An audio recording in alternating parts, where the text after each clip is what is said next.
Is it recording?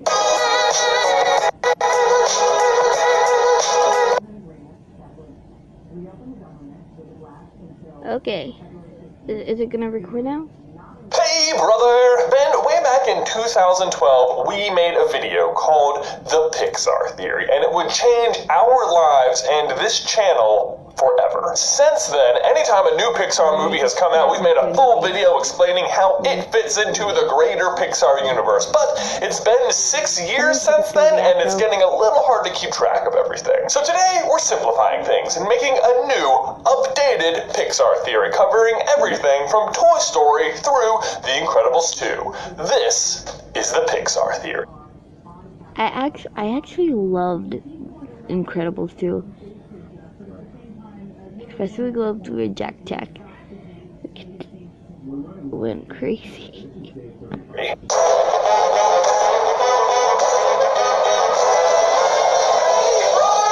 Now, if you love Pixar movies as much as we do, you know that Pixar loves to leave Easter eggs in each of their movies as little nods to their other projects. But what if they weren't just little nods? What if instead they were clues? Clues that every movie actually takes place in the same universe. That is the Pixar theory. The idea that every Pixar movie is actually taking place on one giant timeline and telling one huge story. And as ever, I want to point out up front that we did not invent the Pixar theory. It was introduced to the world by a man named John Negroni, who has even written a book about it now. And since then, of course, the internet has gone crazy with it, and there are tons of different versions and interpretations of the Pixar out there. But what you're going to hear today is simply our version, what we have come to accept as canon for the Pixar universe here at Super Carlin Brothers.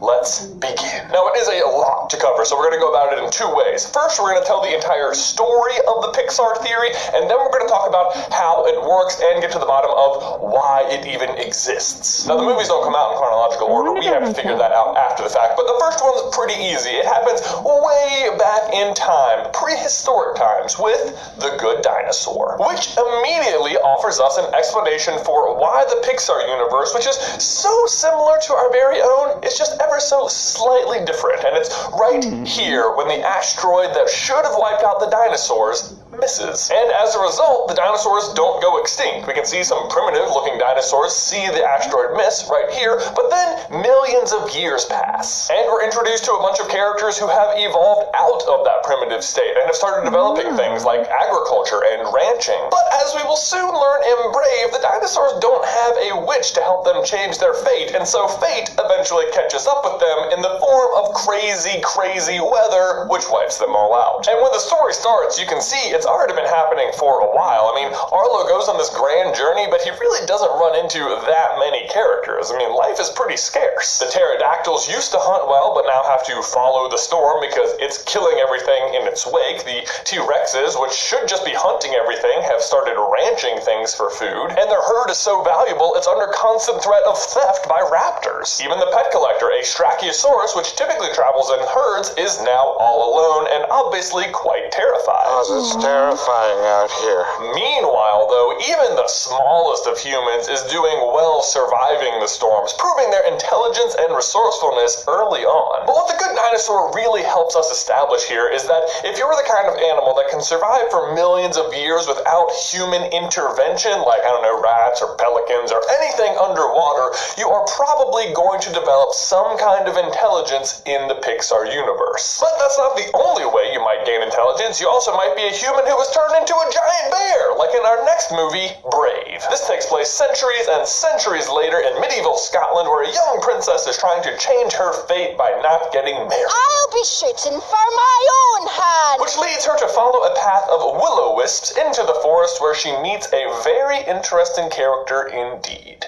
A witch. And the witch's workshop is by far the most curious thing about this movie, especially as it relates to the Pixar theory. For one, it introduces us to magic, which is the first example in the Pixar universe of things not behaving behaving the way they're supposed to. Her crow can talk to humans, her door doesn't work the way I've known doors to work, and the witch herself even seems adept at wielding magic, although she's obviously not the source of the magic. For example, all the knives and other various sharp objects in the shop quickly turn on the witch when she's about to refuse Merida's generous offer, suggesting they do have some sort of mind of their own. And we'll dive into that a lot deeper later, but for now, the other important piece of magic we see the witch do is the ability to change someone's fate. That'll change my fate. And Merida even gives a pretty good description of how fate works. Some say our destiny is tied to the land, as much a part of us as we are of it. Others say fate is woven together like a cloth, so that one's destiny intertwines with many others. It's the one thing we search for or fight to change. Some never find it, but there are some who are led. Now, as it relates to Brave, Merida is just offering us a little bit of foreshadowing about herself. But as it relates to the greater Pixar theory, it is actually giving us a very interesting clue about the witch. So just bear that in mind as we move forward. But so far we've established that humans and animals are both capable of intelligence. But as we get to our next movie, we'll introduce the third player to the game, the machines. And the power struggle between these three groups, animals, humans, and machines, will pretty much define the middle section of the theory. And I use the word power struggle pretty loosely here because no one's really ever trying to be in power. It's just that different groups rise into it, often at the cost of the others. And honestly, for the animals, their ship sailed with the dinosaurs. They are never really going to rise back up. For now, let's focus on the introduction of the machines, which happens in The Incredibles, taking place somewhere in the 1950s or 60s. Here we are introduced to the supers, the peak of human existence, who live in a world of constant crime and danger, and who do their best to fight it until one day they're outlawed. But not before Mr. Incredible, the very best of all of them, offends his biggest fan, Buddy Pine, aka Syndrome. He does not take it well and spends the rest of his life developing technology that will help him kill the supers so that he can pretend to be one. Slight hiccup, however, the AI he creates to defeat the supers also turns out to be smart enough to defeat him. And although the Incredibles step in and defeat the Omnidroid and kill Syndrome, the damage has been done. Syndrome has introduced artificial intelligence into the world. And this will mark the end of the humans in terms of power, but it will take quite some time, because the machines won't take control right away. Instead, for the next few movies in the timeline, we're going to see the animals continue to get smarter while the humans remain in the driver's seat. Well, except for that one time Dory drives a truck off a cliff. Next up are the Toy Stories Inside Out, Up, Ratatouille, Finding Nemo, and Finding Dory. Finding Nemo gives us a glimpse back into the world of the animals, and especially undersea, they have been left alone for quite some time, and as a result have developed quite a bit of intelligence. I mean, they have school systems, traffic lights, and a real estate market, I guess. A lot of other clownfish had their eyes on this place. You better believe they did. And not only that, we see a lone fish successfully circumnavigate the ocean to locate his son, and a separate group of fish successfully overpower a human, while another human looks on reading his Incredibles comic book. I mean, obviously he missed out on that Buzz Lightyear on the ground. What are you doing, kid? Jeez. But not all the animals are out to fend off the humans. Remy the rat in Ratatouille becomes the greatest chef in the world, which is pretty significant because up until that point, cooking was exclusively a human activity. Although to be fair, Remy is sort of the exception to the rule. His father sees humans as the enemy and even names them as such, and he's not wrong. Eventually that's going to be very true. But the information about Remy being a spectacular chef, while mostly kept secret from the public, is known by 4 people at the end of the movie: Colette, Linguini, Anton, and Chef Skinner, who promptly blabs to the press about it. And while most people are obviously grossed out by the rats in the kitchen, a clever person may have noticed that it coincided with renowned critics Anton Ego's stunningly wonderful review of Gusteau's and put 2 and 2 together. So, do we ever see anyone else being served food by animals? Epsilon is the finest chef I've ever had. Ah, Charles Muntz, the man literally waging war on animals in the Pixar universe, or maybe just a single animal to be more specific. A prehistoric animal, I might add, which per the Pixar theory you'd expect to be extremely intelligent, and indeed, Kevin is, successfully evading capture for 70 plus years. And Kevin's not just evading anyone, she's evading Charles Muntz, a guy clever enough to realize the potential of his dogs and invent collars that let them talk talk to him. And again, this totally fits. Animals like fish or rats or Kevins have gone largely ignored by humans and as such have developed intelligence naturally, whereas dogs like Buster we see in Toy Story have not. But Muntz has found the bridge between the two groups and as a result has like hyper-intelligent dogs capable of, as we said, cooking food or, I don't know, piloting planes. Man, that was a weird movie sometimes. I guess mostly I don't notice it because I'm watching the movie through so many tears. But Up does introduce some other important aspects of the Pixar theory. Most importantly, BNL, the faceless face of the machines. Let me explain. BNL, aka By and Large, is the company. Honestly, I honestly agree with all of this. Okay, sorry, let's get back to the video, sorry. At the beginning of the movie, forcing Carl to move out of his house. They are the faceless brand, that's the word I was looking for, of the machines on their rise to power. Yes, for now, they have physical humans working for them, but I mean, do you think it's any coincidence that this guy looks like an agent from the Matrix? Coincidence? I think not. Exactly, Bird, you get it! And BNL shows up a lot in Pixar movies, most notably in WALL-E, which we will get to, but also in some other places, like on the batteries of Buzz in Toy Story, which is not the only connection between Up and Toy Story. You can also see Lotso and the little girl from the daycare in this room right here. Buzz witnesses a grape soda commercial, which happens to have produced the badge Carl wears as the Ellie badge. And then, of course, there's the postcard on Andy's bulletin board from the mysterious Emma Jean, who I do not have time to get into right now, but if you want to see the whole video about her, please click the card. But let's pause on Toy Story for a second, because it's our first great example of how humans are used in the Pixar theory, which is to say, as batteries. How and why the toys are able to come to life and why they fear dying or being forgotten is an interesting question that's been around as long as Toy Story and which has only really gotten a good answer last year in Coco. But we'll get to that. For now, just know that humans are batteries and their energy is required for life in the Pixar universe. Where they are, there is life. Where they are not, there is not. At least when it comes to inorganic things like toys or machines or cars. When it comes to animals, humans aren't always so great for life, and we see this at the beginning of Finding Dory. After Dory, Marlin, and Nemo arrive in California, they are immediately in the middle of a vast underwater junkyard full of all sorts of trash and shipping containers and a giant bioluminescent squid, which sadly isn't as relevant. It's super cool, but just not relevant. What is relevant is we start to see a glimpse of what is beginning to happen worldwide. Trash. And even though animals have been on the decline for a while, this is really where they start to drop off, because trash is just not good for animal life. Well, unless... Yeah, like, when I go to the beach, I always see trash in the water. And it's not right. It's not right.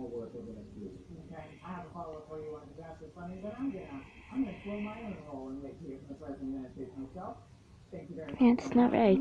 Maybe you're like, I don't know, rats or something. Which, hey, wouldn't you know, that's the very next movie in the Pixar timeline. It's like they're planning it. But we've already talked about rats. Let's talk about what happens when pollution gets out of control. This is the setup for WALL-E, that the tiny little city-building battery company, By and Large, has now become so big and so powerful, they have literally taken over the planet and polluted it so bad that humans have to leave while little WALL-E trash-compacting robots clean up the mess. So the humans leave for some 700 years, all the animals are dead, and what is left?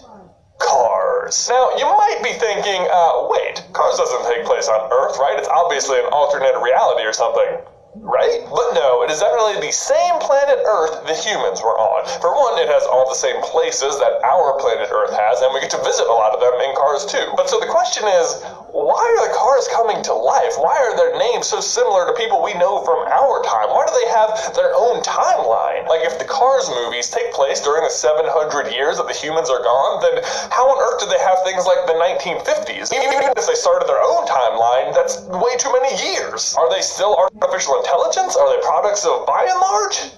No. BNL's goal is never to create a race that inhabits the planet. Instead, their goal is to control the humans with consumerism and capitalism, and that means treating them as comfy as possible at any cost. I mean, just look at how they're treating everyone on the Axiom. It's an interesting shift from the AI's first encounter with the humans with the Omnidroid. It's like they realize the better way to control them is just to pamper them into death. Hashtag pamper to death. And of course, what the machines get from it is the human energy, which again, we're going to talk about later. Which brings us back to the cars, which aren't coming to life via AI. Instead, it's very similar to the way the toys come to life, or the way the monsters will later fuel their cities, with human energy. It's similar to the toys, but with a few key differences. Obviously, the cars aren't coming to life while the humans are still around, and unlike toys, they are still cars, so they do need fuel to operate. Also, unlike toys, cars are not designed as something to be brought to life by a child's imagination. It's easy for a child to give personality to a cowboy or a slinky dog or a walking rearrangeable potato, but it's less obvious for cars, and thus they don't have built-in personalities. So instead, the cars are actually taking on the personalities of their old owners, complete with their memories, but remembered through a carified lens. It would also appear that the cars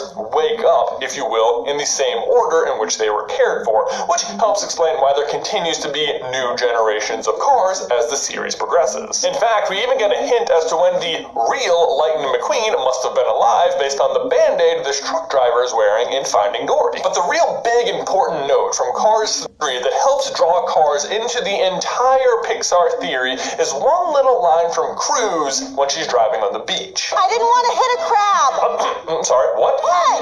It was cute. Is this an animal that isn't a car in this world? I thought all the animals had died off, but no, there's crabs? Okay. It's seriously like they're planning this stuff, because this fits perfect. Do you remember back in Finding Dory, that junkyard scene? Well, guess what happened to be thriving amongst all the trash? Crabs. So it should be no surprise that even though the humans have vacated the planet, they have survived through the pollution and into the world of cars. Oh, wait, I hear you saying. When we start out in WALL-E, the planet is way more polluted than we see in Cars. There's tons of plant life for the Eves to be going down and reporting back with. Agreed, two excellent points, but both are actually pretty easily explained. First of all, the humans may have had to leave way before the planet looks like the way we see it in WALL-E. And second, it's possible that the Eve drones are specifically being sent to areas that have been vastly polluted to see if life has returned and is capable of being lived in again. But really, it doesn't matter, because the AI is determined not to return home. Even if the Earth was 100% clean and the Eve drones were coming back time after time with vegetation, they're just not going back. That's Directive A113. Stop the captains from knowing the Earth is safe. It's possible that in WALL-E, this is not even the first time that this has happened, that Otto has just been intercepting all sorts of plants and sending them off into space. And as for the planet getting as brown as we see it at the beginning of WALL-E, well, I think that's what might happen if the only inhabitants of the planet for centuries were nothing but cars. But of course, the cars die off too, because, like we said, without humans, there can't really be life. The cars can survive on fuel alone for a while, but even by Cars 2, there's already an energy crisis. But that brings us back to WALL-E, where one superhuman-obsessed little robot finally manages to get a plant delivered to a captain of the Axiom, and they come skyrocketing back to the planet, and everything is great. Wait. Hold on, guys. I'll be right back.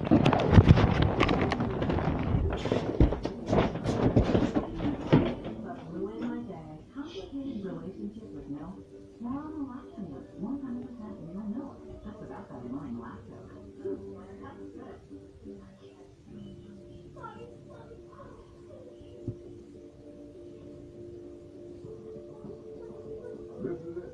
Your worst nightmare. Your car broke down. Now you've heard word that it could cost you a fortune in repair. That's unless you have Car Shield, the #1 auto protection company in the country. When you're protected by Car Shield, it goes like this. First, the tow truck takes your vehicle to the mechanic of your choice. The cost of the towing, nothing when you have Car Shield. Next, you likely need a rental car when your vehicle is being repaired, right? Car Shield gets that covered. Then comes the best part of all. When you pick your vehicle up, you won't have that big auto repair bill to worry about. Car Shield gets your shop paid, and you're back on the road worry-free. Imagine driving that kind of peace of mind. Call get an affordable car shield plan for your vehicle. Whether you have a small problem like a power window motor that could cost you a few $100s, or a big problem like an engine or transmission that could cost you thousands of dollars, you're taken care of with CarShield. They're the #1 auto protection company in the country. CarShield administrators have paid out more than $1 billion in auto repairs. And CarShield has helped hundreds of thousands of people just like you. CarShield is the right choice. So if your vehicle has 5,000 to 150,000 miles, just tell us the make and model of your car or truck and get an instant plan for it. In a matter of minutes, you can get your coverage started. It's inevitable. As your car or truck ages, parts and components are going to repair. You can risk it, or you can get CarShield. Call or go online right now so CarShield can get your coverage started. Talk to a vehicle coverage specialist for your free Okay, guys. Sorry. I'm back now. I had to do a quick chore. Okay, let's get back to the video. Mostly. After all, they are still returning to a planet that has been subject to a ton of pollution for a very long time, and it seems to have an interesting effect on the humans over the next few thousand years, which is that they eventually evolve into monsters. Which I know sounds crazy, but actually it's not the first time we've seen a human transform into a monster in the Pixar universe. Jack anyone? Now, Jack can of course do it on denied cookie demand, but it does reveal that humans have the potential to make this kind of change under the right circumstances. But guess what the monsters are suffering from, guys? Say it with me, an energy crisis. And so what are they having to harvest to run their cities on? Human energy. Or more specifically, human emotions, or even more specifically, human memories. Alright, here we go. Finally, we're going to get to how humans work as batteries. And it starts with the scare shortage, which, if you ask me, makes no sense. I mean, we hear all throughout the movies that both Sully and Randall are so close to breaking the all-time scare record. The two best scarers of all time are working at tandem next to each other, and there's a scare shortage? Kids these days, they just don't get scared like they used to. Indeed, Waternoose. Indeed. In the movie, the solution to this problem is discovering that laugh energy is 10 times more powerful than scream. But I submit to you that this does not make sense because of the point I just made. If the talent is at an all-time high, why is scream at an all-time low? And the answer is because of how the scare floor works, which is to say, time travel. Stay with me, I promise. It makes sense. When the monsters go through the doors, we see them enter the human world. But as we've established, the human world is their world. They are just accessing a point in history when humans were still around because they need their energy to run their cities. Which means when they travel back in time matters. In Monsters, Inc., in the kids' rooms, we see a lot of posters for the newly opened Tomorrowland, and Boo even has a Jessie doll on the floor of her room, suggesting the time frame is around the 50s or a little after, aka the time of the supers. And remember, in that time, crime was everywhere, so it would make sense for fear to be high. So the idea is that when time moves forward in the monster world, it also moves forward at the same rate in the human world. They're just traveling parallel to each other. So as times change in the human world, so does what kind of memory is valuable to the monsters. And post-Incredibles, AI is introduced to the world, which starts making things super easy for the humans until again they eventually are being nearly pampered to death. So it makes sense that after AI is introduced, joy and not fear becomes the valuable memory because it is now the dominant memory. Which is exactly what we see in Inside Out. By the time Riley comes around, a majority of her memory orbs are joy. There's literally just more for the monsters to harvest. And I mean memory specifically and not emotions, because emotions simply color the memories. Inside Out also offers an explanation for why kids specifically are better targets for the monsters. Because as kids, their memories are only colored by a single emotion. But even by the end of the movie, Riley has started to develop a little bit more, and so her memories are starting to be colored by multiple emotions at once, which would obviously be harder to harvest. And it makes sense that of all things, they're using memory as a power source in Pixar, because memory might be the most important aspect of everything. It might be the reason the Pixar theory exists. It's the message they're trying to tell you. In Inside Out, we're introduced to Bing Bong, and his death is quite powerful. Because Riley remembers him as an actual being and not just as a single memory, he is preserved as a being in her mind and not contained into a single orb. And he spends most of the movie in this state, as a memory that isn't forgotten, but one that is also never called upon. So instead, he's just allowed to roam freely throughout her mind. Until, of course, he falls victim to the memory dump. And so, not so oddly, this exact phenomenon is the driving force behind the entire plot of Coco, which is why it should come as no surprise then that the City of the Dead looks like a much grander version of the human mind. Because rather than looking at just the single mind of a little girl, now we're looking at the collective memory of the entire country of Mexico. But the rules are pretty much the same. Sure, once a year, if your family puts your picture on the ofrenda, you can cross back over and accept an offering from them. But either way, as long as a single person remembers you, as long as one memory orb of you exists somewhere in someone's mind, you are allowed to continue living in the land of the dead. But if you are completely forgotten, much like Bing Bong at the end of Inside Out, you then suffer the final death. And this is the point of the Pixar theory, to actively remember those who came before you, to look back as a guide to the future, because those who are not forgotten aren't really gone. And this theme permeates every Pixar franchise. I mean, Bob Parr is afraid that if people forget the old ways, then Mr. Incredible will truly die. His true self, then, will really die. In Toy Story, Wheezy is sick because Andy has forgotten him. In Ratatouille, Gusteau's memory is being tarnished and Remy is out to set it straight. Carl can't let Ellie's memory die and carries it around as literal baggage until he finally realizes that instead of remembering her, he needs to live the way she wanted him to live. Dory's whole character is about memory, and she shows us tragically how terrible forgetting can be. I mean, without the ability to remember, she could have swam right up to her parents and not even realized who they were. Arlo is controlled by guilt and memory of his father's death, and fears he'll never make him proud until his dad's ghost literally appears to him and says, "You're me and more." The Cars, on the other hand, as machines and not humans, are starkly not concerned with legacy. Both I honestly cried when his dad died. I'm like, oh my gosh, that is so sad. I kind of a little emotional. Lightning and Doc Hudson both scoff at it. But then there's the adorable little Wally, also a machine, but one who actively cares about remembering humans, and as such, what happens to grow right next to him? A little plant. And remember the brown Earth? Well, another explanation might be that all of humanity has literally forgotten Earth. Even the captain has to ask the ship to look up what Earth is. But once he starts to remember, well, and finally, this brings us all the way back to where we started. Brave, inside a little witch's hut, where the most important memory of them all Why are we back lives. to An Brave? image that has no business existing in medieval Scotland, and yet is there all the same. It is a carving of none other than Sully. Because this is not just some random witch. This old lady is Boo.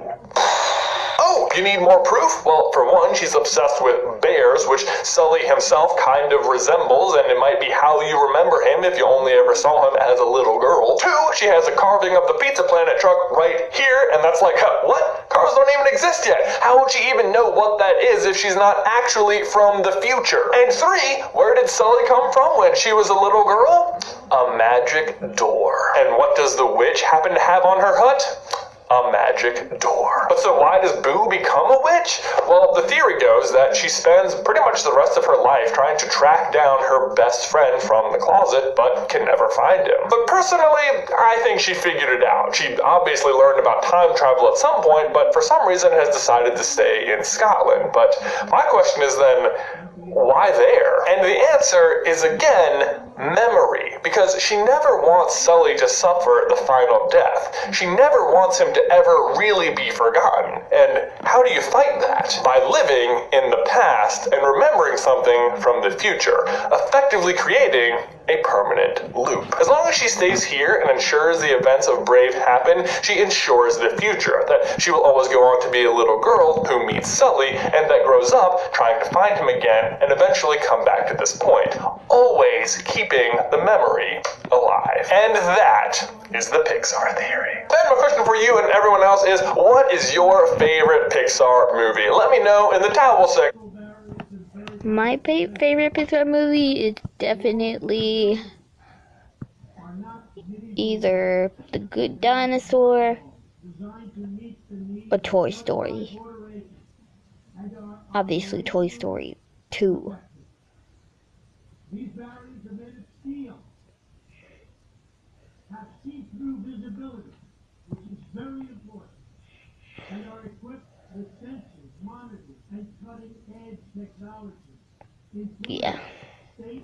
Down below. Thanks to the Pixar theory, for the last 6 years, YouTube has been our playground, and to celebrate, we've made brand new YouTube is Our Playground hoodies available now at supercarlinbrothers.store. Guys, thanks for watching. As always, please remember to leave a like on this video if you haven't, and subscribe so you don't miss any future Pixar action from us. If you want to see the truth about Andy's dad, you can check out this video right here, or if you want to see how the Incredibles might actually be living in Syndrome's house in Incredibles 2, you can check out this video right here. But then, that's all I've got for you today, man. I will see you in another life, brother. Oh, also, there was a colony of ants at some point. You can pretty much put them in wherever you want because they don't make a huge difference to the overall story. So there you have it, guys. That was my reaction to the complete Pixar theory from the Super Carly Brothers.